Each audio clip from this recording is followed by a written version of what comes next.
કોઈને ઉધાર રૂપિયા આપ્યા હોય તો એ પાછા આવશે કે નહીં એ વિશે સતત મનમાં કંઈક ચાલ્યા કરે, એને કહેવાય ચિંતા. મને યાદ આવે છે એક ડૉક્ટર જેમની પાસે હું ફરી ગયો જ નથી એકચ્યુઅલી બતાવવા માટે. એ એટલા બધા આખા બોલા. પહેલી વાર જ્યારે હું ગયો એમની પાસે તો મને ચેક કરીને કે ગરીબ થઈ જા.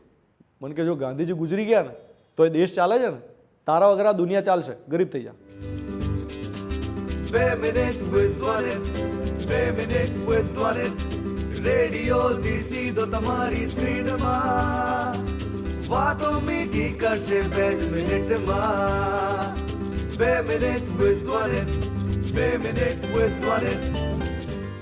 આઈ કેર ફોર યુ. આવું ક્યારેક તમને કોઈએ કહ્યું હશે, ક્યારેક કોઈ એવું પણ કહ્યું હશે કે મને તારી બહુ ચિંતા થાય છે.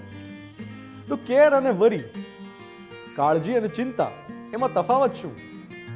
જો ચાલતી વખતે પડી ન જવાય એનું ધ્યાન રાખીને ચાલવું એટલે કાળજી, પણ ચાલતી વખતે સતત એમ વિચારું કે પડી જઈશ તો, પડી જઈશ તો, પડી જઈશ તો, એને કહેવાય ચિંતા.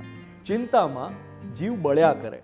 કોઈને ઉધાર રૂપિયા આપ્યા હોય તો એ પાછા આવશે કે નહીં એ વિશે સતત મનમાં કંઈક ચાલ્યા કરે, એને કહેવાય ચિંતા.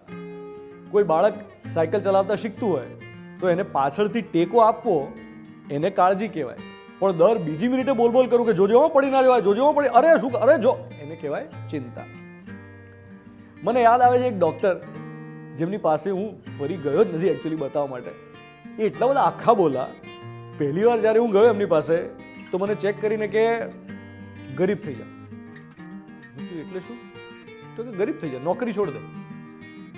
કીધું એવું ના થાય. મને કે જો ગાંધીજી ગુજરી ગયા ને તો એ દેશ ચાલે છે ને, તારા વગર આ દુનિયા ચાલશે, ગરીબ થઈ જા. નીકળ્યું પણ એવું કઈ રીતે થાય? નોકરી કેમ છોડવાની?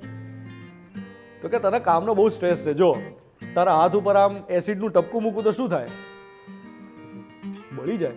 તો કે હા, એક ને એક દિવસ તારા ઇન્ટેસ્ટાઇન્સ બળી જવાના છે. 15 વર્ષ પછી તું અલ્સર લઈને આવીશ મારી પાસે, એના કરતાં અત્યારથી ગરીબ થઈ જા. આ નોકરીનો સ્ટ્રેસ છોડી દે. જીવનમાં જે ચિંતા હોય બધી જ ચિંતા છોડીને ખાઈ પીને મજા કર. હવે આ વાત આજથી 13-14 વર્ષ પહેલાની છે. એ વખતે તો ડૉક્ટરની વાત મને જરાય નહોતી ગમી, પણ આજે ફ્રેન્કલી સાચી લાગે છે. એવું નથી કે મને અલ્સર થયું, વાત સ્ટ્રેસવાળી છે કે 15 વર્ષની ઉંમરે, 20 વર્ષની ઉંમરે, 25 વર્ષની ઉંમરે જે સલાહ મળી હોય ને એ વખતે કદાચ ના ગમે, પણ પાછળથી અનુભવે સમજાય કે વડીલ એ વખતે સાચું કહેતા હતા. આપણે જિંદગીમાં મજા કરવાની હતી, ટેન્શન નહોતું લેવાનું. મને છેક હવે સમજાયું છે કે કોઈના હોવા ના હોવાથી કંઈ મોટો ફરક જ પડતો નથી. તો ચિંતાના પોટલા બાંધીને ફાયદો શું? આપણે એમ માનીએ છીએ કે આપણું બહુ મહત્વ છે. આ સંસારમાં એવું કશું છે જ નહીં. આપણા કંટ્રોલમાં કંઈ એટલે કંઈ જ નથી. અને આ ફેક્ટ આપણે 2020માં તો શીખી જ ગયા કે આપણા કંટ્રોલમાં કંઈ નથી. જે માણસ કંટ્રોલ ફ્રીક હોય ને એને એક જ સવાલ પૂછવાનો કે ભાઈ, પેટનું પ્રેશર તારા હાથમાં છે? આ દુનિયામાં એક પણ જીવ, પૃથ્વી પર એક પણ માણસ એવો જન્મ્યો નથી જે વોશરૂમ જવાના પ્રેશરને કંટ્રોલ કરી શકે. તો શું ધૂળ આપણે ઈગો રાખીને ફરીએ છીએ, હું આમ ને હું તેમ?